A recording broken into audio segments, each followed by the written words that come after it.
Welcome, everyone. I'm Amy Antonucci, a New Hampshire Peace Action board member, and I'm really glad to welcome you to New Hampshire Peace Action's Peace and Justice Conversation Series online for July 3rd, 2023. Just a real quick reminder on Zoom etiquette. We love it when you have your video on, but do ask that you keep your audio muted and use the chat for questions which we will eventually get to. For over 40 years, New Hampshire Peace Action has been educating, mobilizing, and organizing to build a more peaceful and just future for all, based on cooperation instead of competition and conflict, where mutual benefit and shared security lead to a more peaceful and just global community. In that spirit of respect, we would like to acknowledge that we do our work on Nidakina, the traditional ancestral homeland of the Abenaki, Pennacook, and Wabanaki people. We honor with gratitude the land, the waterways, and the people who have been in relationship here throughout the generations. Our previous program happened on Juneteenth. We heard from George Friday about the history of how racism, economics, and militarism come together. Tonight, on July 3rd, we again turn to history to understand ourselves and make some choices about who we want to hold up and who we want to be. July 4th is full of meaning in the US, and Arnie Alpert is here tonight to bring us some stories from New Hampshire's past, stories of people who acted for freedom, justice, and democracy. Arnie Alpert retired in 2020 after almost 4 decades for the American Friends Service Committee of New Hampshire. Since then, he has created the New Hampshire Radical History website. He also writes the Active with the Activists column for In-Depth New Hampshire, a free nonprofit news source. And Arnie is going to start with a presentation, then we'll move to Q&A. Again, you can use the chat to put your questions in whenever they come to you, and we'll keep track of them for that part of the conversation. So now, please join me in welcoming Arnie. Let's give him a nice visible yay! Thanks for being with us, Arnie. Great, thanks Amy, thanks Will, thanks Doreen for this. And I want to give a special shout out to Will Hopkins in great gratitude and appreciation for his dedicated work that he's done, not only to the work of New Hampshire Peace Action, but we might also say to the mission and to the values of New Hampshire Peace Action.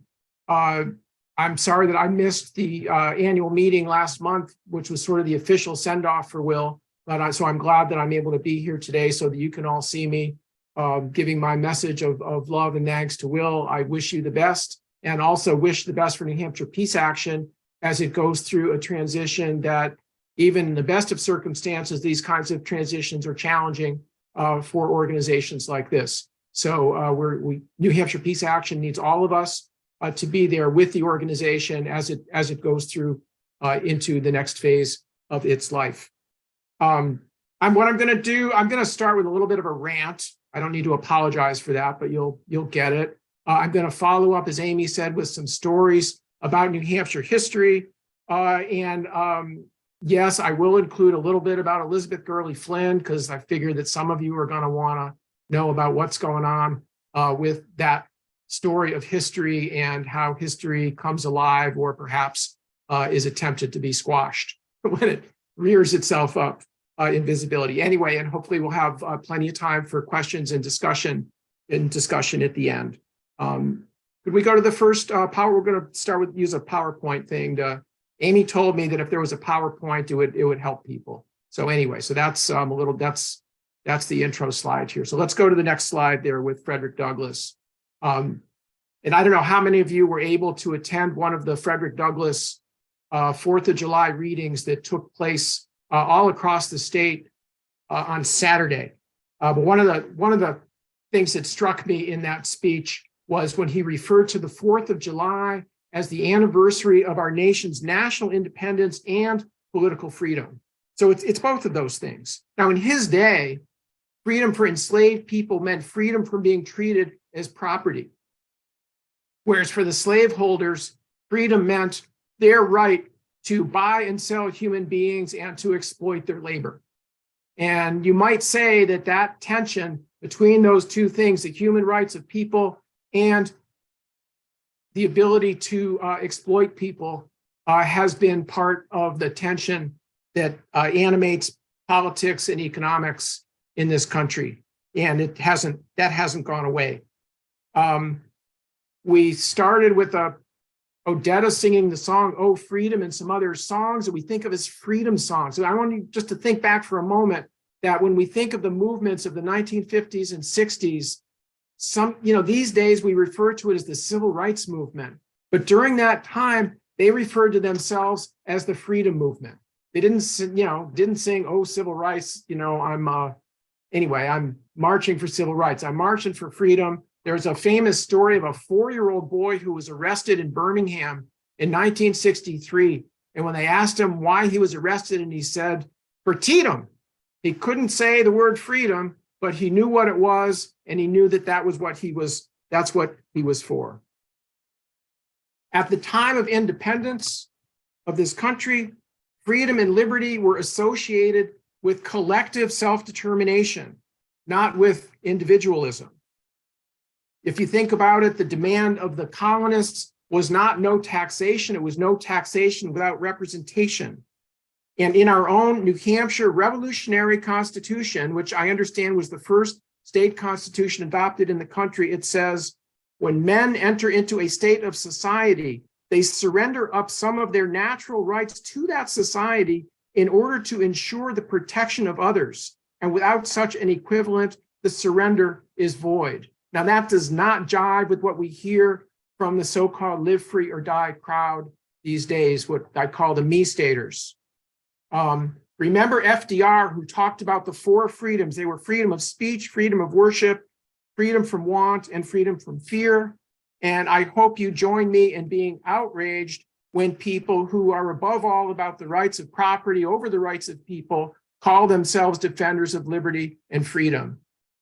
We cannot surrender those words to those folks. We need to take them back. We need to use them proudly and redefine them in ways which I believe are consistent in general with the way they were meant at the time that this country was born. So anyway, Will, could you turn to the next slide, please, just for a moment?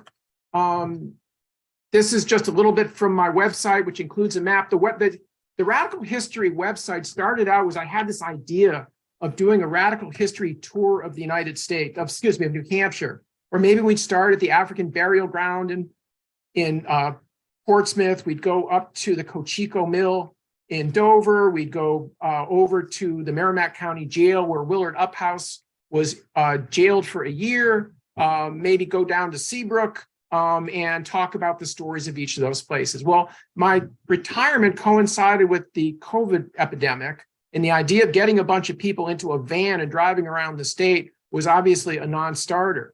So then I said, well, maybe I'll just make a map. It could be a self-guided thing. And then I started thinking about what were going to be the spots on the map. And then we needed to have each spot on the map needed to be accompanied by a story.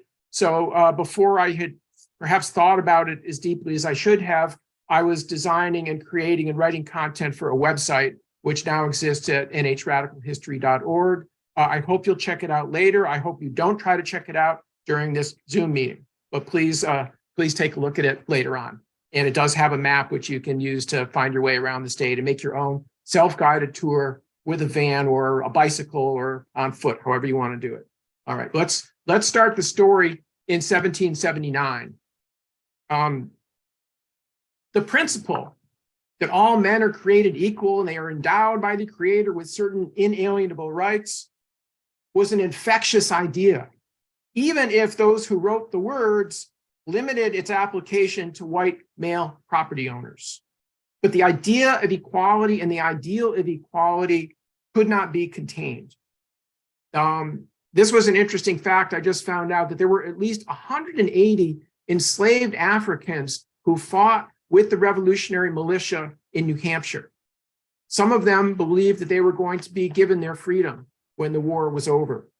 And one of them was a guy named Prince Whipple, who was enslaved in Portsmouth. And he and 19 others in 1779 drew up a petition, which they sent to the legislature, which was meeting at the time in Exeter. And I want to read you a couple of excerpts from it. They asserted that freedom is an inherent right of the human species not to be surrendered but by consent, and that private or public tyranny and slavery are alike detestable to minds conscious of the equal dignity of human nature. And they said in words that drip with sarcasm, from what authority do the slave owners assume the power to dispose of our lives, freedom, and property? We would wish to know. Is it from the sacred volumes of Christianity? There we believe it is not to be found, but here hath the cruel hand of slavery made us incompetent judges, hence knowledge is hid from our minds. Is it from the volumes of the law? Of these also slaves cannot be judges, but those we are told are founded in reason and justice. It cannot be found there. Is it from the volumes of nature? No. Here we can read with others of this knowledge slavery cannot wholly deprive us. Here we know that we ought to be free agents. Here we feel the dignity of human nature. Here we feel the passions and desires of men, though checked by the rod of slavery. Here we feel a just equality. Here we know that the God of nature made us free. Is there authority assumed from custom? If so, let that custom be abolished, which is not founded in nature, reason, nor religion. Great words. The petition was accepted by the legislature. It was published in the New Hampshire Gazette, and then it was put aside and ignored. Actually ignored until about 10 years ago when Senator Martha Fuller Clark brought it before the legislature and they accepted it. That was rather a delay. Slavery itself was never even quite abolished in New Hampshire by law. It was sort of abolished in 1857 by a law that said that citizenship cannot be denied based on your descent. And then it was certainly abolished with ratification of the 13th Amendment. New Hampshire was a little slow in getting on this story. I want to mention before we get on to the radical abolitionists, I'm just going to hold up a book. It's called Black Portsmouth. It's written by Mark Sammons and Valerie Cunningham, and it includes the story of this 1779 petition and a lot of other things that are in there. Frederick Douglass, by the way, made at least 19 trips to New Hampshire as a speaker. His first trip was in 1841, and his final trip was in 1892, with 17 trips in between. And in many of these trips, he visited a whole bunch of different towns along the way. So he was all over the place. And those are just the ones that I've been able to document, which you can read about at nhradicalhistory.org. You know, I worked in Concord with Will and the Peace Action folks right downtown for decades before I had any idea that Concord, New Hampshire was a center of radical abolitionist activity. That fact had escaped me until I started working on this website, and Judy mentioned a guy named Stephen Simons Foster, who was born in Canterbury. I'll say more about him in a minute. But one of the leaders of this radical abolitionist movement was a guy named Nathaniel P. Rogers, who was born in Plymouth. He went to Dartmouth. He got a law degree. He had a law practice in Plymouth. He took up with the radical abolitionists, William Lloyd Garrison and his comrades. He founded the Plymouth Anti-Slavery Society in 1833. I believe was the first local anti-slavery society in the state. His wife started the Plymouth Female Anti-Slavery Society at the same time. Their house was a stop on the Underground Railroad.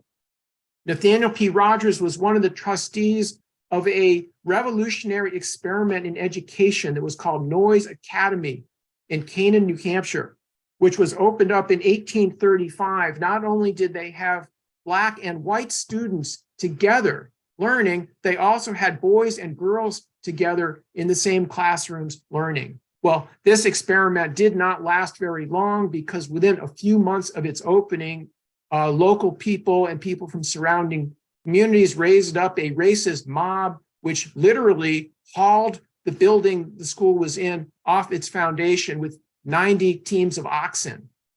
And the people who were the students there fled in terror. We'll mention that some of the students, some of the Black students who were there became themselves later on leaders of the abolitionist movement. So we might say that there was something in the education they received at Noyes Academy that animated them for their future and helped equip them for what they were going to do with their lives.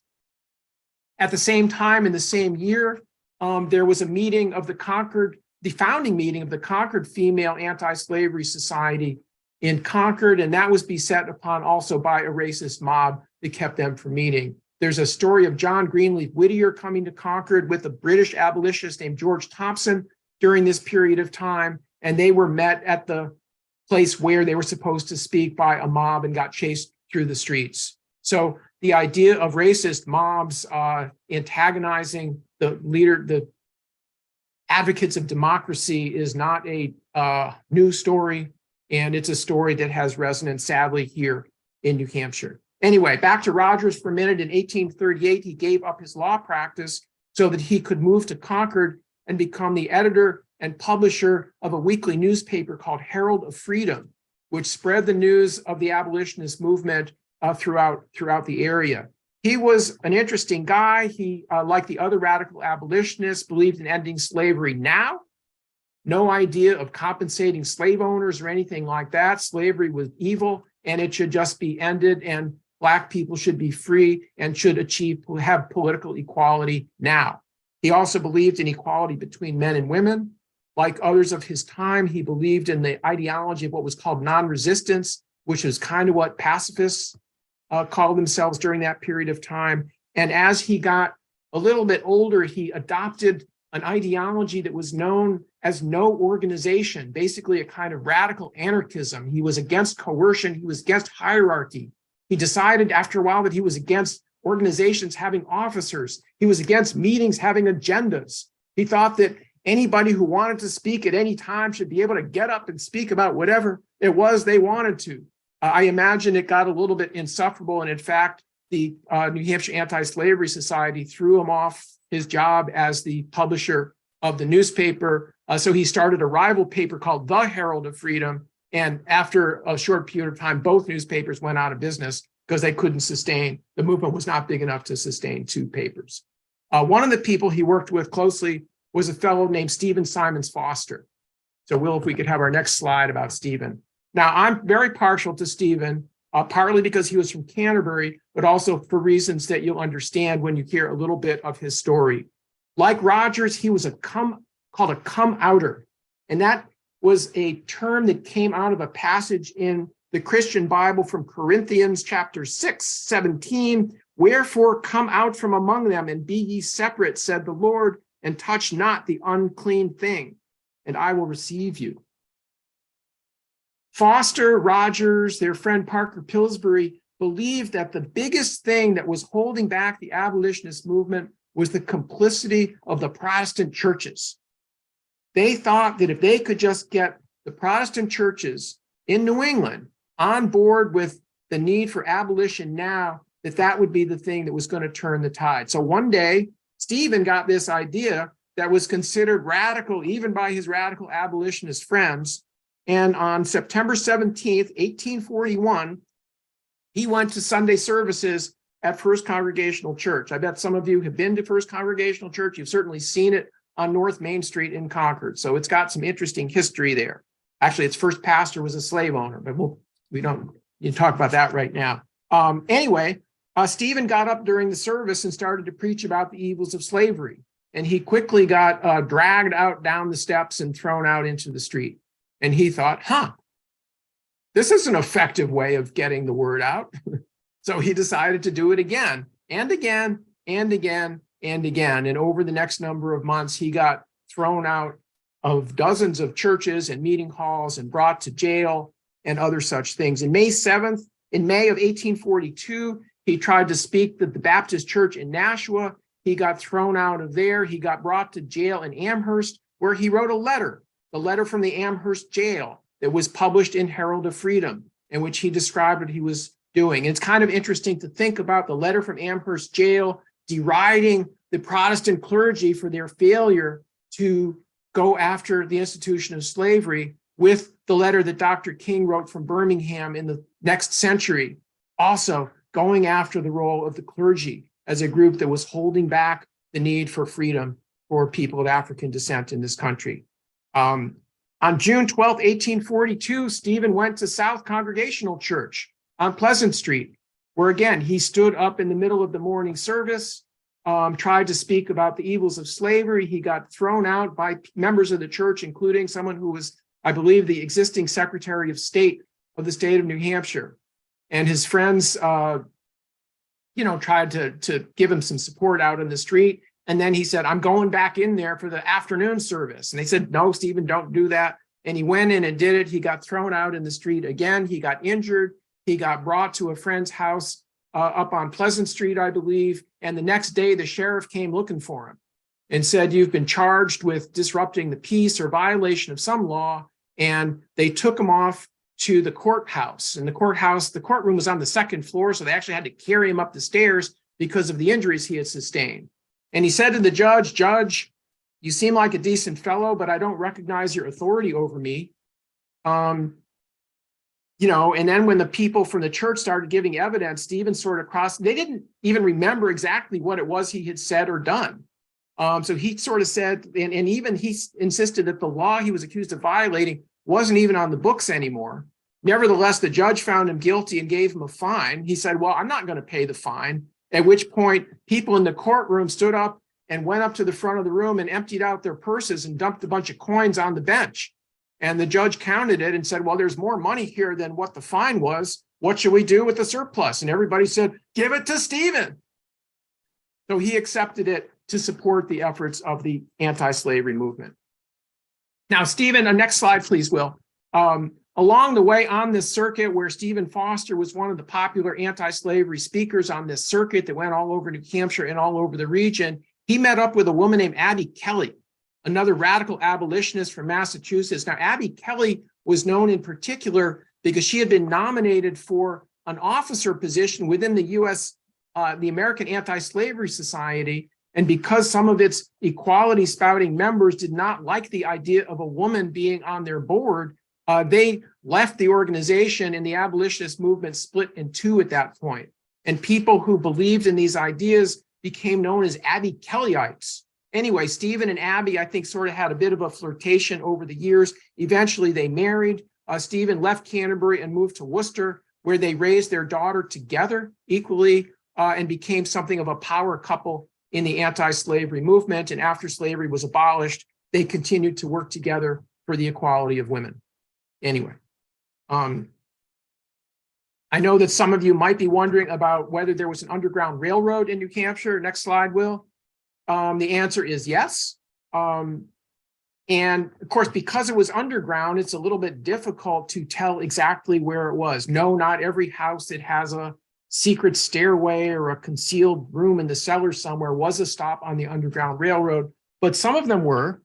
Michelle Sherburne has written a book in which she's researched this. It also has stories of people like Foster and Rogers and some of these other people about about slavery in New Hampshire, which did exist, and then the people who tried to stop it. And she has done a lot of interesting research. I haven't been able to follow up on it quite yet, so there's nothing in radicalhistory.org about that yet, but I hope to get there eventually.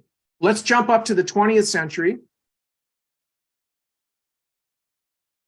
And the fact that despite actually when slavery ended, segregation was still practiced in New Hampshire, just like it was in a lot of other places. And it was practiced especially into the 1960s in resorts and the grand hotels in places like the Wentworth by the Sea.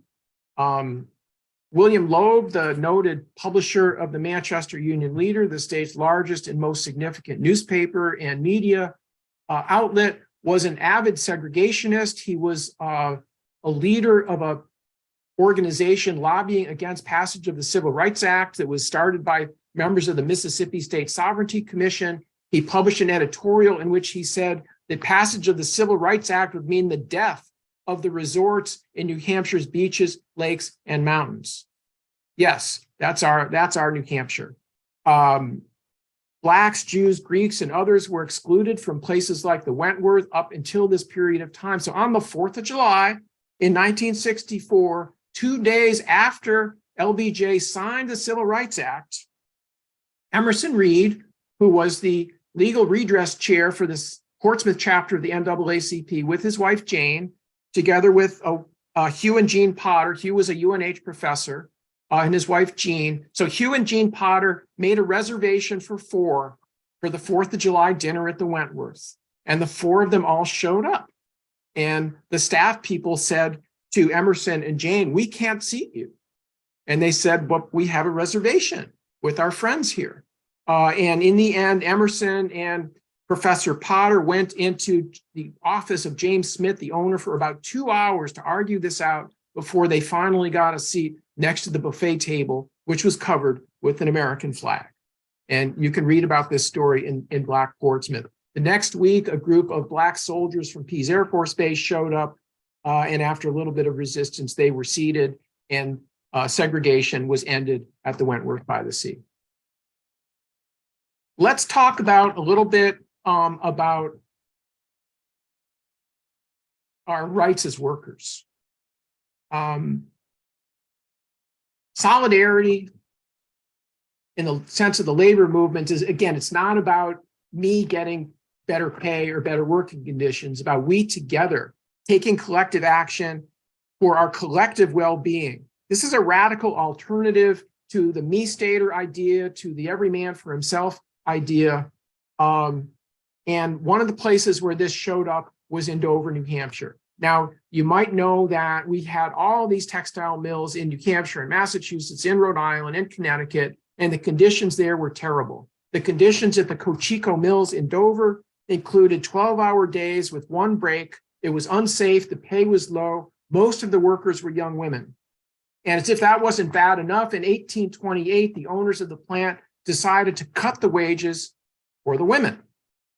They also tried to speed up production, and they tried to impose a ban on conversation between the workers. Let me say something about freedom of speech. If you think that we have freedom of speech in this country, you have not studied the First Amendment to the Constitution. The First Amendment says the government shall not interfere with your freedom of speech. It doesn't say your boss shall not interfere with your freedom of speech. So unless you are organized and take collective action and have a union, you probably do not actually have freedom of speech within your own workplace, even to this day. In any case, in 1828, 400 of these young women walked off the job.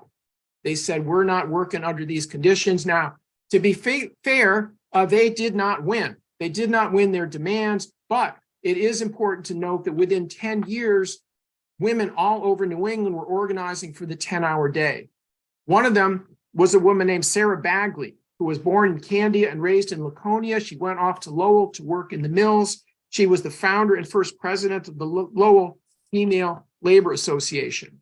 I've been thinking maybe we should get a historical marker for her in Candia, near where she used to live, but for reasons that will soon be obvious if they weren't already, I'm wondering whether that's the right thing to do at this time. Perhaps it is. This brings us to the story of Elizabeth Gurley Flynn, whose days in New Hampshire were not very long.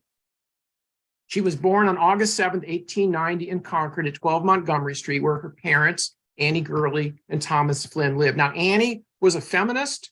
She believed in, all of her children were delivered by women doctors. Elizabeth is named after Dr. Elizabeth Kent, who delivered her. Annie read a lot. She went to hear speakers like Susan B. Anthony and Frederick Douglass when they came to Concord. She instilled in her daughter, Elizabeth, a love of reading. Her dad, Thomas, was a quarry worker. He was a member of the Knights of Labor. He was an Irish nationalist. And when the family moved, first they moved to Manchester, where he ran for city engineer and lost. And then the family moved to Ohio and to Western Mass, and then to New York, which is where Elizabeth really got her education. And again, reading Thomas Paine, reading the Constitution, reading Marx, reading Mary Wollstonecraft, reading August Babel, reading others. By the time she was 15 years old, she was making speeches that were getting written up in the newspaper. Her first speech at age 15 was on what socialism would do for women.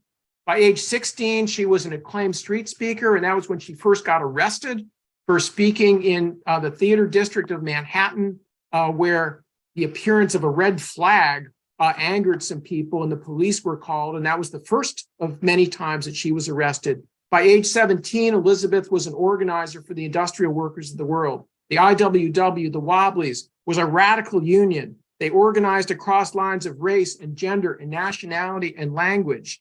They organized along industrial lines rather than craft lines. They believed in collective direct action, and they liked to sing important things about the IWW.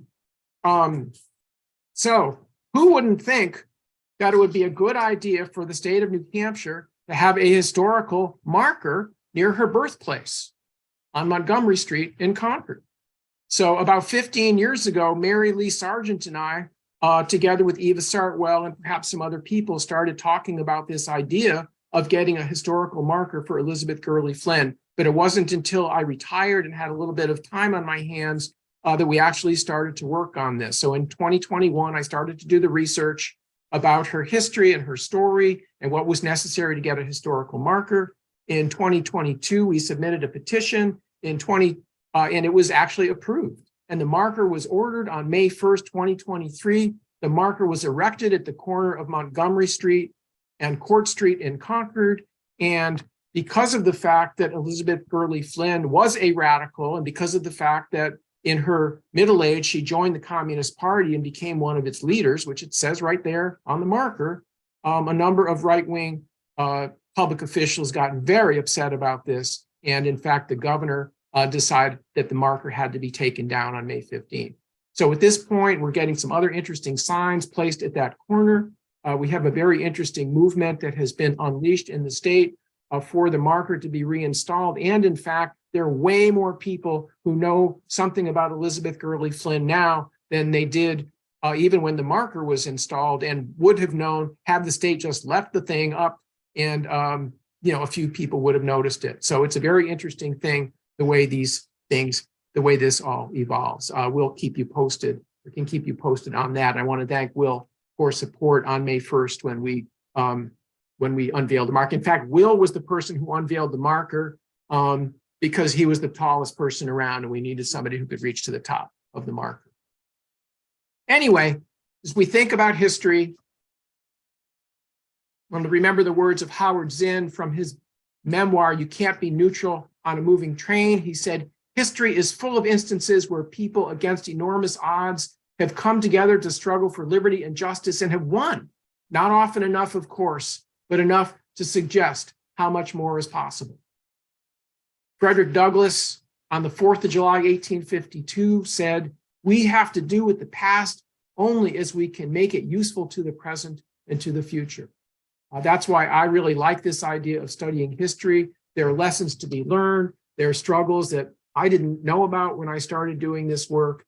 And perhaps some of you can learn something as well. And I bet you've got something. We all have something to teach. So thank you for listening. Check out Will, final slide here as we fade out. Check out nhradicalhistory.org. And hopefully I've left some time for some discussion and questions. Thanks for everybody for coming. Thank you so much, Arnie. Yay, Arnie. This was great. And yes, you have left us time. So we would love your questions. What would you like to ask Arnie?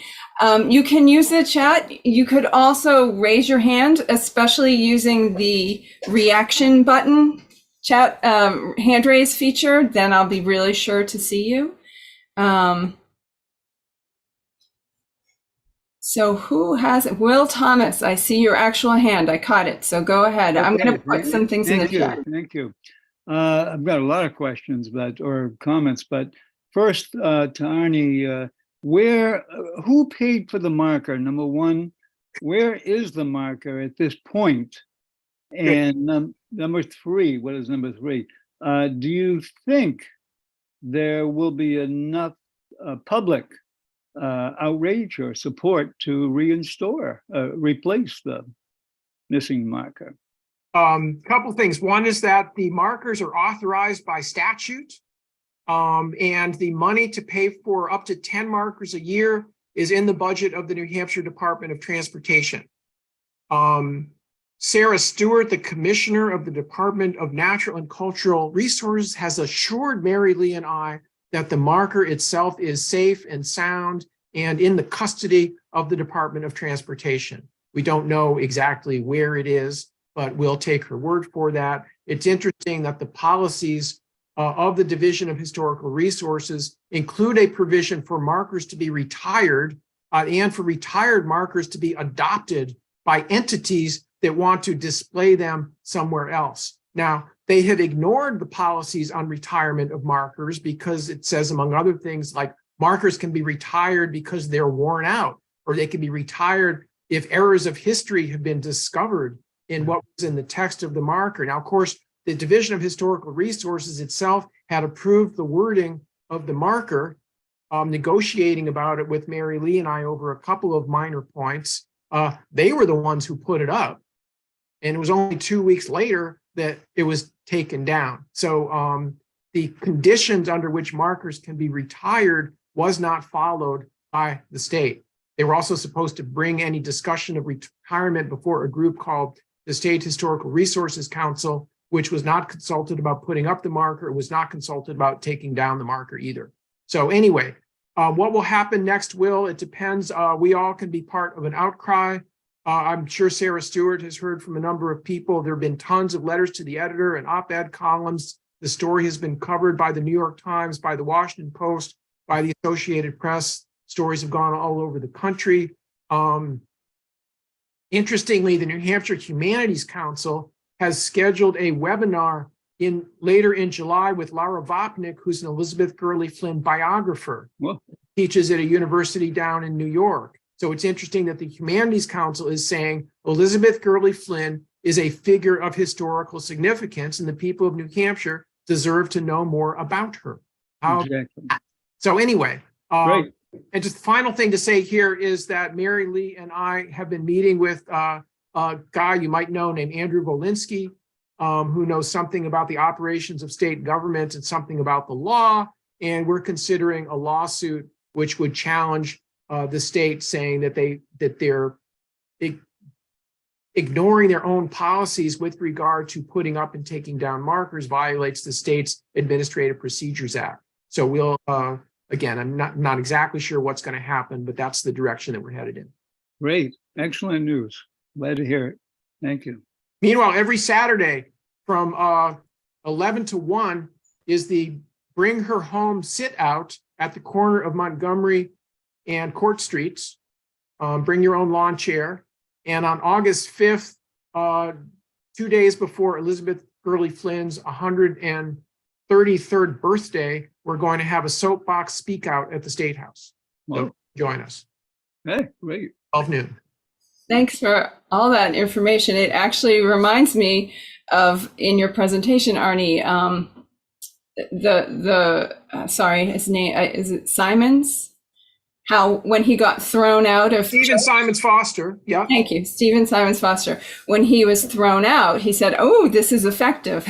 Yeah. How the fact that you got a reaction is actually Well, meaningful and useful, and wow, really making a bigger splash with this than I'll bet you expected.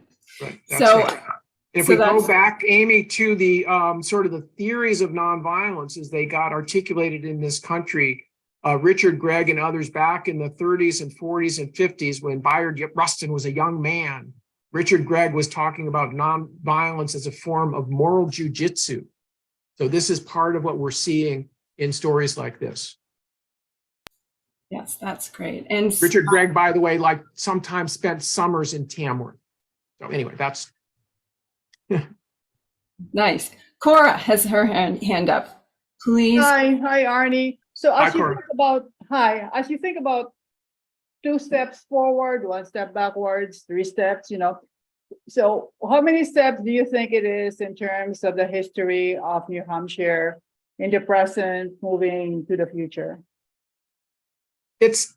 we're always, I seem to be on the list of people who get phone calls from public opinion pollsters all the time. I think because I'm an old person and still has a landline. But one of the questions they always ask is, do you believe the country is going in the right direction or the wrong direction? And I refuse to answer the question, because we're always going in a lot of different directions. In some ways, things are getting better. If we think about progress that GLBTQ people have made over the last couple of decades, it's something that was hard. The idea that marriage equality is recognized, even recognized by law, even recognized by the US Supreme Court, for God's sakes, that's amazing. On the other hand, we have Nazis parading outside of coffee shops where GLBT people and others are gathering. So it's not, where this goes. I think I go back to this quote from Howard Zinn, that we struggle, or put it this way, the people united sometimes win. Thank you. Great, thanks. And Kay, I see that you have your hand up. Yes. I wanted to ask Arnie if you've thought about or have already reached out to notify social studies teachers and schools about the availability of this website. I have not, Kay. So if you know how to do that, feel free. I've not been not a big self-promoter, so I just sort of thought that this thing would go up there and gradually people would find out about it. So if you've got a way to do that, it's the internet, for God's sakes. Right. Check it out. Okay, I will. Yeah. The other thing, Kay, if you're in touch with social studies teachers, one idea that came to me about this historical marker thing is that the state's rules for these markers are very specific. There's like a certain number of lines you can have on the marker. There's a certain number of characters you can have on the line, and there's fewer characters if you're using capital letters and all this stuff. What a great assignment that would be for high school social studies classes to say, okay, pick some person or some incident or some place that you believe is historically significant, and using this rules of historical marker, come up with the text of what the marker would say. Well, they could Really cool project. They could focus on any of the people that you've talked about tonight and try to. How about that? Also, I had another question about the marker now. Could you identify, did people mostly object to the fact that she became a communist? Yes, that was the thing that was that got the ire up of counselors Kenny and Wheeler, that the governor was convinced by. Okay. But we thought that, if we had if we had left out from the marker that she was a communist, that would have been very dishonest, because it was a significant part of her life. But as we've said, that's not why she was. There were plenty of people who were communists, even in New Hampshire. That doesn't necessarily mean that they merit a historical marker. Her historical significance was already well established by the time in 1936 that she decided to join the Communist Party. In fact, that was one of the reasons why they wanted her and why she became such a popular member of the Communist Party at that time, was because of all the things that she had done starting at the age of 15. Okay, thanks. Thanks, Kay. That is an amazing story. Other questions? What else? We have had, Thoughts? I have a kind of question here from Jennifer. Can we have you back, Arnie, for another chapter of this? Maybe with some more contemporary radical history, clamshell, Possibly. etc. Yeah, Footlocker 7. There are a lot of points there that a lot of stories we could tell. I have actually, at Amy's encouragement, have told stories a few times at True Tales Live. Amy, do you want to say a word about True Tales Live? Yes, thanks, Arnie.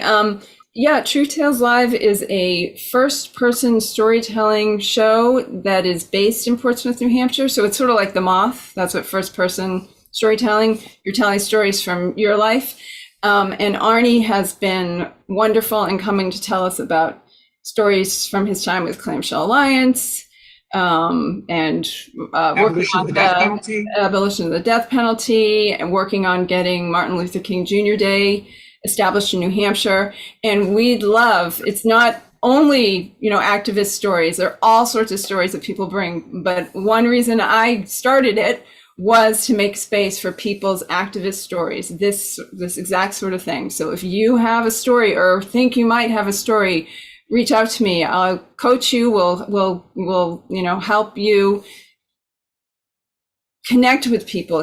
This is a great way. Information is great, but stories touch people in a whole other way. So yes, I'll put a link in the chat at some point. But first, let me see. Peter's hand is up. Peter Schmidt. Hi, Peter. Thank you. Hi, everyone. I see a number of my friends on the Zoom here, so it's good to have an opportunity to interact with you. And before Arnie leaves, Arnie is one of my friends. I wanted to tie in with this controversy about Elizabeth Gurley Flynn. There was another controversy about another proposal outside. It's going to go up in the State House about 21 years ago. I've been in the House now for 21 years. And this was right about my first or second year in the House, about the Lincoln Brigade Memorial. Arnie, do you remember that? Yeah, and in fact, Peter, you can read about this story at nhradicalhistory.org. Bert Cohen, who was a state senator at the time from the Portsmouth area, got the idea. Well, if you think about it, if you walk in the front door of the State House, you're walking into the room that's called the Hall of Flags. And all the memorials there and displays there have to do with military regiments from New Hampshire, going back to the Revolution, the Civil War, and other times. And they have made it very clear that that's the only thing that can be displayed in that room, or things related to veterans. So Bert Cohen got this subversive idea that they ought to have a marker, a plaque honoring people from New Hampshire who fought against fascism in Spain with the Abraham Lincoln Brigade. So Bert brought the proposal to the committee at the State House that is in charge of all the different paintings and whatever it is displays on the wall there. I forget what that committee is called. Peter might remember. And said, how about we have a plaque for the Abraham Lincoln Brigade? And they said, sure. And Bert said, I'll pay for it. I'll take care of it. And they said, that's great. And Bert went and got in touch with someone who had designed a similar plaque that had been displayed, I believe, out in San Francisco, ordered it, scheduled for it to be mounted on the wall, organized a news conference, opened it up, discovered that it had a hammer and sickle on it. Because, of course, perhaps most of the people who fought with the Lincoln Brigade were communists. Others were anarchists, but I think that there were probably more communists than anarchists. Anyway, certain people in New Hampshire objected to the idea of a plaque honoring members of the Abraham Lincoln Brigade, especially the fact that some of them were communists and that there was a hammer and sickle on this plaque. And it did not last on the wall. I'm not sure it even got onto the wall. I think it was probably like on an easel or something, and then just got whisked away. Peter, I believe that it may be in the vault in room 103, but its whereabouts are not exactly clear. If you can find out where it is, that would be a service. Anyway, a very interesting story, and it's a story that we knew about, and we were certainly had in our mind all the time that we were working on getting the Elizabeth Gurley Flynn marker, knowing what had happened to Bert's plaque for the Lincoln Brigade. But you can read more about that at nhradicalhistory.org. Great. I missed one in the chat. Let me put that out there, and then Donna can go where to go. Okay. How can we use oops, Peter, can I still? You're kind of breaking up, Peter. Can't quite hear you. Peter, maybe you can still say something. Peter, we can't really hear you. Your connection isn't great. Can you put it in the chat and I'll read it? If I take away my camera, I think it will be better. Okay, can you be quick? Can you hear me now? Kinda. Yes, I will look into it. And the thing is, I remember the controversy very well, and I'd like to make sure that the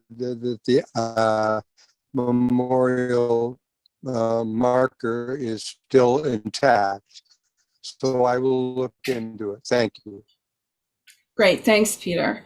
Okay, so the question from the chat before we get to Donna, That's all. Thanks. How can we use some of these ideas to fight nuclear weapons? I'm supposed to answer that? You are. Well, you're being asked to. What can I say? I mean, I think the point is that I mean, I would say that the visit last week of the Golden Rule is an inspiration. I don't know how many people got a chance to go off to Portsmouth to learn that story. Now, that wasn't a story that had any New Hampshire connection, but we've certainly had people throughout the nuclear age who have taken radical action, putting their bodies on the line in ways to try to dramatize the danger that is posed, the threat that's posed by nuclear weapons, and trying to get more people, involved in that. So that's finding more ways to do that now is certainly an important thing to do.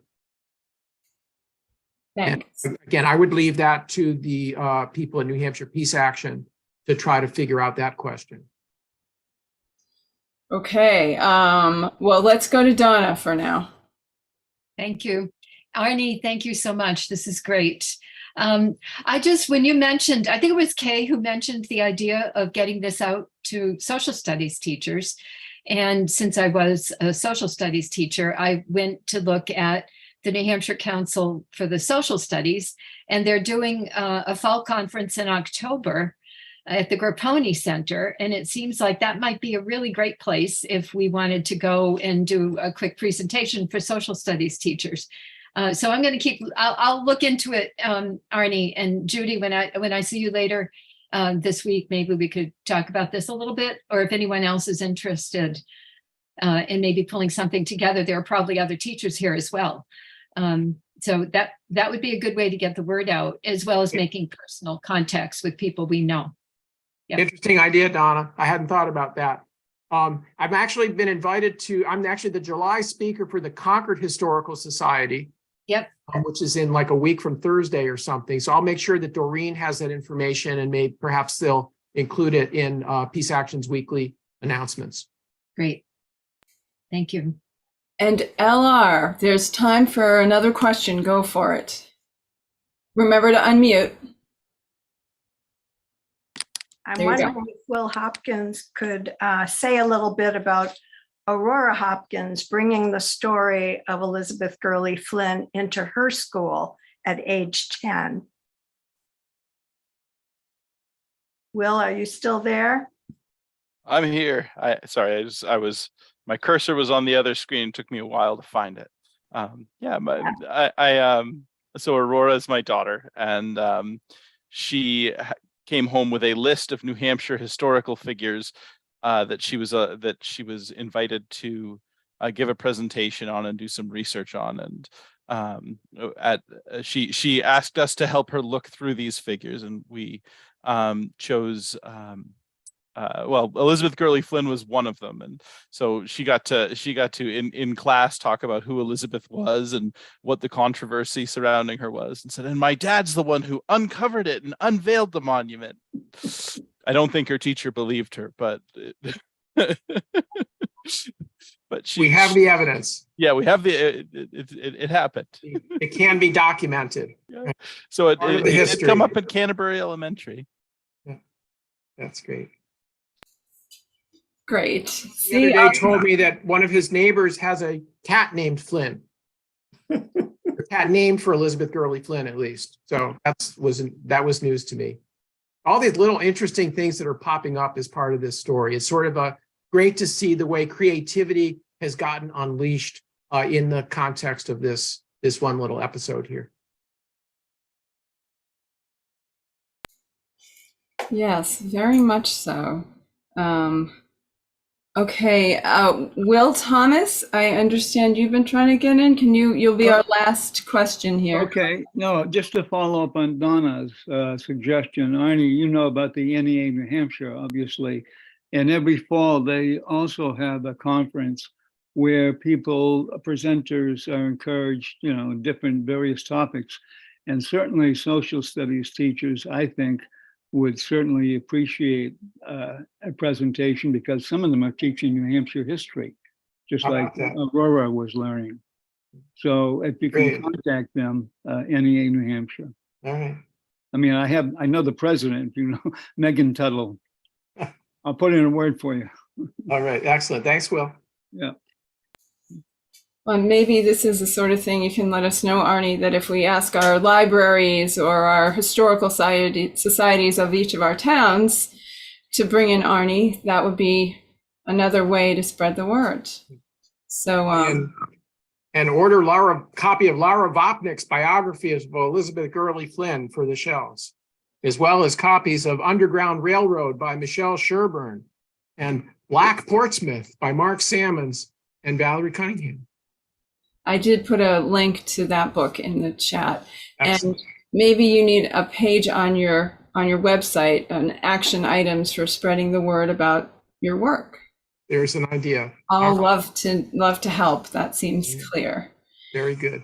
All right, so I need to wrap things up here. Thank you all so much for coming. Let me get that in the chat. I have a few different things to alert you to.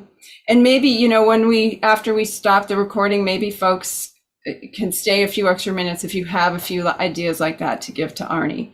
But let's finish our official program. So I want to make sure you know that you can stay in touch with us at New Hampshire Peace Action at nhpeaceaction.org. You can also look us up on Facebook and learn more about what we're working on and what programming we have coming up. Let me give you a few previews.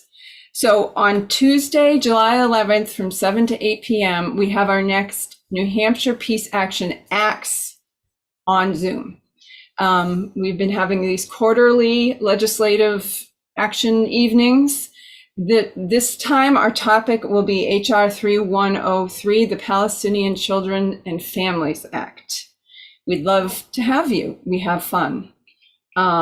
Then on Monday, July 17th, 7 to 8 on Zoom, our next Peace and Justice conversation will feature the new director of the American Friends of Combatants for Peace, which is a group of Israeli and Palestinian people working together.